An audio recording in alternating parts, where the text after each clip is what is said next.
Job पानी है तो थोड़ा बहुत कष्ट तो सहन करना ही पड़ेगा।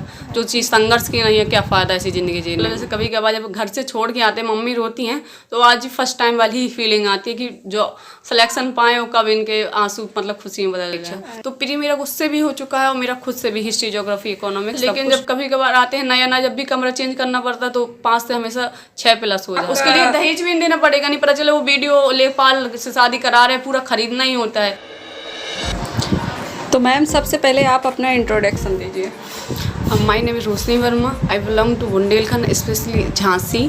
और हम जवान नवोदय विद्यालय से पढ़े हैं और वहीं से 10th और 12th किए हैं। और फिर 12th के डायरेक्ट के बाद इलाहाबाद आ गए। इलाहाबाद आने के बाद यहाँ यूपीएससी की तैयारी की। तो जब आप स्टार्टिंग में इलाहाबाद आई थी तो आपको कोचिंग ज्वाइन करने में या कोचिंग सेलेक्ट करने में और रूम सेलेक्ट करने में क्या क्या मतलब प्रॉब्लम आई थी? कोचिंग सेलेक्ट करने में तो प्रॉब्लम आई ही थी, क्योंकि हम 12th क्लास में कॉमर्स से किए हैं, तो कॉमर्स से शायद भी हम यूपीएससी या फिर आर्ट्स से सब्जेक्ट कम ही समझ आएंगे। इकोनॉमिक्स ओनली कॉमन था आर्ट में, लेकिन इकोनॉमिक्स से तो वहाँ यूपीएससी तो नहीं निकलेगा ना, फिर उसका प्री भी नहीं निकलेगा। तो इसलिए हम वहाँ उसका सिलेबस समझे, कोचिंग में डेमो लिए और IAS ध्येय कोचिंग है, निर्माण कोचिंग है, लेकिन इन सब कोचिंग में डेमो लेने से पता चला कि इसका सिलेबस तो शायद हमें जो चीज़ पढ़ाई जाती थी नहीं समझ आ रही थी, इकोनॉमिक्स तो नहीं समझ। इसलिए हम फिर सोचे कि सेपरेट कोचिंग कर लेंगे तो शायद उसका पहले हमें उसकी बेसिक न्यू तो समझ आएगी। इसलिए हम पहले आए, 6 महीने बेसिक कोचिंग किए हिस्ट्री ज्योग्राफी का, फिर हम कहीं ध्येय जाके प्री किए और प्री के बाद फिर हम मेंस किए। जी, जैसा कि कुछ लोग कहते हैं कि इलाहाबाद में लड़कियां जाएंगी तो वो कहाँ रहेंगी, कैसे रहेंगी, किसी को जानती नहीं है, तो ऐसा आपको कुछ प्रॉब्लम हुआ था आने के बाद? हाँ, क्योंकि अब किसी के गार्जियंस होते हैं कि एक बार छोड़ने के बाद शायद सपोर्ट नहीं करते हैं, कि दोबारा देखने नहीं आते हैं लड़कियां कहाँ रह रही हैं, कहाँ नहीं रह रही हैं। इसलिए फर्स्ट टाइम आते हैं वो पीजी में ही रखते हैं। तो एक इंसान का होता है कि गारंटी रहती है कि हमारी लड़की एक का मतलब वहाँ पे सिक्योरिटी रहेगी, कि मतलब सब कुछ पीजी वगैरह में होता है, हर चीज़ मतलब एक गारंटी सहित होती है, क्योंकि उसका चार्ज भी इतना ज़्यादा होता है। जी, जब आप स्टार्टिंग में आई थी तो मतलब पीजी में ही रही थी? हाँ, हम पीजी में ही रहते, सिविल लाइन में। मोर देन लड़कियाँ आती हैं ज़्यादातर पीजी में ही रहती हैं। जिसको ISPC की तैयारी करना सिविल लाइन का है, वो सिविल लाइन में ही रहता है। वहाँ पे मतलब कि थोड़ा सिक्योरिटी मिल जाती है, लड़कियों मिल जाती है। उसका शायद कैटेगरी मतलब सिविल का कैटेगरी ही शायद सिविल लाइन है। यहाँ से सिर्फ कोचिंग अफोर्ड करने के लिए शुरुआत में बच्चा आता है, फिर दूसरा एरिया ढूंढता है। पहले वो शुरुआती सिर्फ सिविल लाइन ही रहता है 3-4 महीने। जी, जैसे कि कहा जाता है कि ये इलाहाबाद में लड़कियों के लिए मतलब आपके अकॉर्डिंग मतलब सेफ़ है कि नहीं, जैसे लड़कियां आके यहाँ पे रहें? सेफ तो है, अगर पढ़ाई करनी है, कुछ पाना है तो घर कुछ तो दुख होना ही पड़ेगा ना। उनकी वो मानसिकता होती है, वो अगर रहना चाहें तो अच्छे से भी रह सकते। और क्या, हम भी रह रहे हैं, हम भी एक लड़की ही हैं, आप भी एक लड़की हैं, रह रहे हैं तो कुछ गलत तो नहीं है ना। लेकिन घर को थोड़ा बहुत ढूंढना पड़ता है, बॉयज भी नहीं छोड़ पाते हैं, लेकिन घर को छोड़ेंगे तभी तो कुछ पाएंगे ना। जॉब पानी है तो थोड़ा बहुत कष्ट तो सहन करना ही पड़ेगा। जो चीज़ संघर्ष की नहीं है, क्या फ़ायदा ऐसी ज़िंदगी जीने में। तो अभी यहाँ जहाँ प्रेजेंट में अभी आप रह रही हैं तो यहाँ का रेंट क्या है? यहाँ का रेंट 2800 है, बट और लोगों की अगर पार्टनर सबके साथ रहेंगे शायद कम होता, लेकिन यहाँ पे शायद सिंगल रहो चाहे डबल 2800 ही है। जी, तो आप मतलब अभी सिंगल रहना क्यों ज़्यादा प्रेफर कर रही हैं, पार्टनर के साथ नहीं?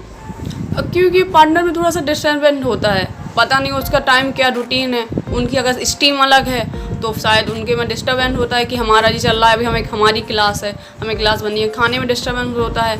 और फिर पार्टनरशिप है तो कोऑपरेटिव चाहिए ना, बिना कोऑपरेट के तो नहीं चल सकता है ना। इस वजह से सिंगल रहना बेटर देन है डबल से। जी, तो जहाँ आप रह रही हैं इस टाइम, तो यहाँ के जो ऑनर हैं उनका बिहेवियर कैसा है? यहाँ का ऑनर का बिहेवियर तो थोड़ा हेल्पफुल नेचर का है और लोगों की कंपेयर की नहीं। और हम लोगों को जो ऑनर मिले हैं वो तो सिर्फ अपने मतलब सकते हैं, लेकिन यहाँ के नेचर बहुत हेल्पफुल है, यहाँ के जो ऑनर हैं।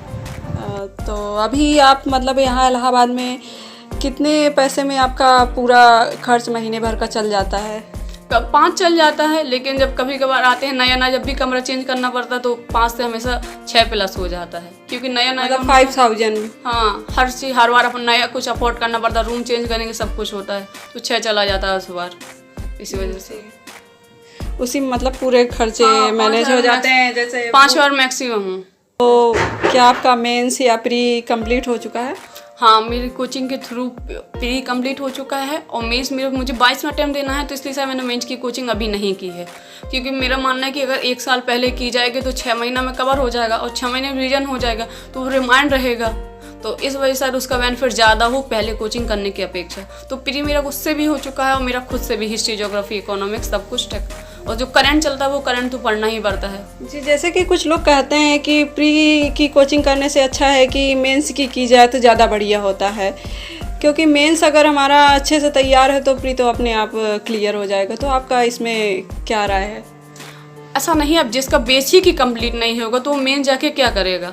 जिसकी बेस ही न्यू नहीं होती, जैसे कहते हैं घर बनाते हैं ना, जिसकी न्यू हो पक्की नहीं होगी वो छत महल तो नहीं खड़ा कर सकता है ना। वैसे ही फिजे मतलब जो स्पेशली आर्ट साइड से होता है शायद वो कवर कर ले मेंस जाके, लेकिन जो हम लोग कॉमर्स या फिर साइंस साइड स्ट्रीम से होते हैं वो डायरेक्ट मेंस नहीं कर सकते ना। उनके लिए पहले उन्हें बेसिक नॉलेज होना ही ज़रूरी है, और प्री की तैयारी करके ही हम बेसिक नॉलेज वगैरह जान सकते हैं कि कहाँ कुछ क्या है। अब किसी को मैप मेंस की कोचिंग करने में जिसको कुछ ये नहीं पता है कि मैप देखा कहाँ से आता है, नदी निकलती कैसे हो, जाती कैसे है, तो ऐसे मेंस कोचिंग करने से फ़ायदा क्या है? मतलब कि प्री भी करना, जितना मेंस करना अच्छा होता है उतना प्री, क्योंकि जब बेसिक की नॉलेज नहीं होगी तो मेंस करने के लिखने भर से तो प्री नहीं, मेंस नहीं निकल जाएगा ना। तो उसके लिए तो खुद की समझ होनी चाहिए ना। तो अभी इस टाइम आपका मतलब स्टडी रूटीन क्या है? सुबह से शाम तक आप की स्टडी रूटीन क्या चल रही है इस टाइम? स्टडी रूटीन तो अभी कोई एग्ज़ाम देखिए लगा है लेकिन कैंसिल हो जा रहे हैं बार बार। तो वही सुबह 5:30 बजे उठते हैं, उसके उठने के बाद 6 बजे उठकर क्लास में गौरव सर की क्लास आती है, 2 घंटे 2.5 घंटे वो क्लास चलती है। 2.5 घंटे के बाद फिर एक हिस्ट्री का कोर्स लिए हैं, फिर उसका करते हैं, वैसे ही शायद 1:30 फिर कुछ सेल्फ स्टडी करते हैं, फिर 1:30 बज जाता है। 1:30 बजने के बाद खाना आना, फिर 2:30 बजे तक, फिर 3 बजे के बाद फिर अपना जो खुद के सब्जेक्ट होते हैं उन्हें अपने सेल्फ स्टडी करके मतलब टाइम देते हैं। फिर वही 8 बजे तक होता है, फिर 8 बजे के बाद खाना आना, जो 10 बज जाता है। 10 बजे के बाद फिर जो होता है मैपिंग वगैरह वगैरह प्रैक्टिस वाले, फिर उन सब्जेक्ट को टाइम देते हैं। तो वैसे ही रूटीन चलता रहता है जी। तो अभी आप हमारे जो न्यू स्टूडेंट आने वाले हैं या फिर जो अभी नया आए हुए हैं, 1-2 महीने हुआ है, तो आपका तो हो सकता है 1-2 साल का एक्सपीरियंस है, तो आप उनको कुछ मैसेज देना चाहती हैं? हाँ, मतलब जो नए स्टूडेंट आए हैं, हम कह रहे हैं जो इलाहाबाद की देखिए सबको ही आता है, हम भी आए हैं, लेकिन कम से कम जो आए हैं उस उद्देश्य को पहले उसको समझो, उसका सिलेबस क्या है। अगर तुम्हें नहीं पता चल रहा है तो जो सीनियर होंगे उनकी राय लो, उनका सिलेबस नहीं समझ आ रहा है तुम्हें वहाँ से, तो छोटी जो चीज़ नहीं समझ कहीं और से शुरू करो। जैसे मैं आई थी, मुझे नहीं पता था प्री कितना सिलेबस है, सिलेबस पढ़ने से कुछ नहीं होता है ना, समझ ही ना आए, इसलिए अपना मतलब सेपरेट कोचिंग करके करो। और सबसे अच्छी बात है सीनियर की हमेशा गाइडलाइन में रहो, लेकिन अच्छे सीनियर की, वो नहीं कि जो आजकल यहाँ होते हैं कि मनगढ़ंत कहानियाँ सुनाते हैं। जी, मतलब आप यूपीएससी के लिए मतलब किससे मोटिव हुई थी? मैं यूपीएससी से एक मेरे भाई के फ्रेंड हैं, उन्हीं के थ्रू शायद मैं आज यहाँ इलाहाबाद आ पाई हूँ। या हाँ, मेरा स्टार्टिंग से यही सपना था कि मुझे IAS मतलब PCS बनना है, और वही बात शायद मैं ना समझा, अपने भाई को नहीं समझा पाई, बट मेरे भाई के जो फ्रेंड थे मैंने उनसे बात की तो कहे कि इस लड़की में शायद कुछ है, तो इसलिए पढ़ना, क्योंकि वो भी एक मतलब सिविल स्टूडेंट हैं, तैयारी कर रहे हैं। जैसे कि आप जब स्टार्टिंग में यहाँ इलाहाबाद आपको आना हुआ था, तो आप अपने मम्मी पापा को कैसे कन्विंस की थी कि मुझे जाने दीजिए? क्या कह के मनाया था आपने? दरअसल ना कन्वेंस की तो मुझे तो कोई प्रॉब्लम नहीं आती, क्योंकि मैं दरअसल ना 12 से ही मतलब 9 क्लास से ही बाहर थी। तो सब जा रहे थे कि देखिए पढ़ना है, बच्चा है, पढ़ने के लिए सिर्फ बाहर जाना ही पड़ेगा ना। मम्मी थी रो रही थी, बट उन्होंने कहा बच्चा पढ़ना है, तो हमने दिल में पत्थर रख के वो बाहर भेज दी। आज भी जब भैया छोड़ने जाते, मतलब जैसे कभी कभार जब घर से छोड़ के आते हैं, मम्मी रोती हैं, तो आज फर्स्ट टाइम वाली ही फीलिंग आती है कि जो सिलेक्शन पाए हो, कब इनके आंसू मतलब खुशी में बदल जाए। अच्छा।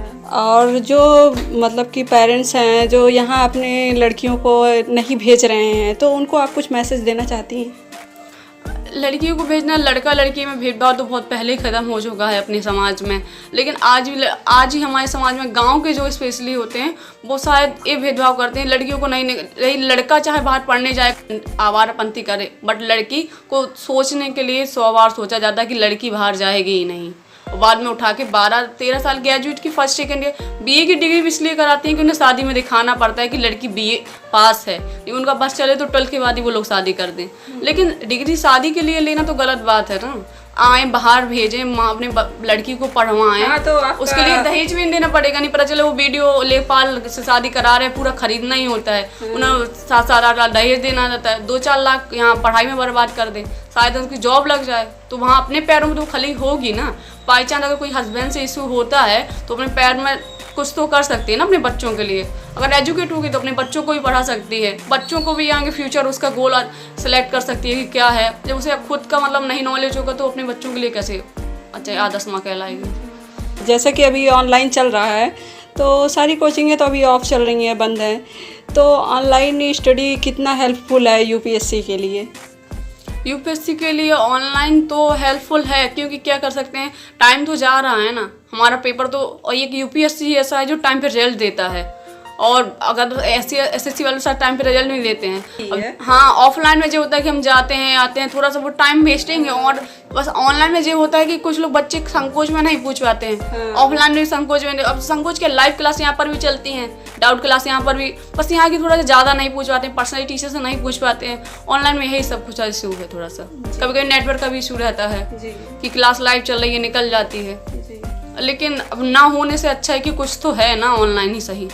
और फिर आजकल टेट चल रहा है, टाइम बदल रहा है, तो ऑफलाइन से ऑनलाइन भी इंसान को मतलब एक यूपीएससी का एक हर इंसान को हर चीज़ की समझ में चाहिए, ऑनलाइन में क्या जाता है ट्राई करने में। जैसे कोई स्टूडेंट है वो अभी न्यू आना चाहता है तो यूपीएससी की ही मतलब प्रिपरेशन करना चाहता है, तो वो कौन सा सब्जेक्ट स्टार्ट करे पढ़ना, और उसके लिए कुछ मैसेज दीजिए कि वो कैसे स्टार्टिंग करे अपना।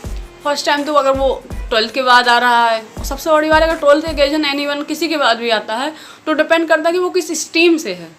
अगर वो बीएससी से है तो उसे इलाहाबाद या वो कहीं भी अगर सिविल की तैयारी करने जाएगा तो उसे प्रॉब्लम होगी ही होगी, क्योंकि उसने आर्ट वाले सब्जेक्ट तो कभी पढ़े ही नहीं है, उसे नदिया दर्रा तो कभी समझ आएंगे ही नहीं। इसलिए अगर वो बीए का है, अगर वो बीए स्ट्रीम से कराया है, उसके कॉमर्स सब्जेक्ट हिस्ट्री ज्योग्राफी वो पढ़ चुका है, उसे जो पता है कि पर्वत होता क्या है और नदियाँ कहाँ से निकलती हैं, इन सब का, तो मतलब यहाँ आने के बाद वो सोचेगा कि डायरेक्ट कोचिंग कर लूँ प्री की जाके। अगर उसे प्री में, अगर वो आर्ट का होगा तो डायरेक्ट प्री में कोचिंग कर लेगा, वो मतलब आगे में इसकी स्टेप बाय स्टेप बढ़ जाएगा। भाई जो बीएससी का होगा वो शायद हिस्ट्री ज्योग्राफी भी ना समझ आए, तो वहाँ यहाँ आने के बाद पहले वो देखे शायद सेपरेट कोचिंग कर ले, क्रैश कोर्स कर ले हिस्ट्री ज्योग्राफी, खुद एक बार एनसीईआरटी से पढ़ ले, जो एनसीईआरटी जो आती है पूरी 6 to 12, शायद उससे बेसिक नॉलेज मिल जाएगी, तो फिर वो आगे जाके कोचिंग कर मतलब आगे जाके प्री में डायरेक्ट एडमिशन ले सकता है, क्योंकि उसे बेसिक नॉलेज ही नहीं रहेगी तो कोचिंग से नहीं हो सकता है ना। जी, मैं ये बात तो आपने बहुत सही कही। तो नेक्स्ट टाइम जो आपका एग्ज़ाम होने वाला है उसमें आप लकी रहेंगी?